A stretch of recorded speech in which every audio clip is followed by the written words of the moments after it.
Da patinha do pastel. Da patinha. Eu não tenho pastel, vai ter que comer mimida. Pastel, Márcia. Você disse pastel. Eu já estava salivando, imaginando aquele pastel cheiroso, aquele recheio gostoso, frango catupiry, quatro queijos, camarão. E você me enganou. Isso foi uma ofensa. Eu não gostei do que você fez. Eu achei que a gente era amigo.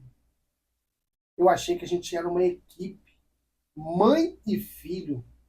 Agora eu vejo, eu fui só usado por você.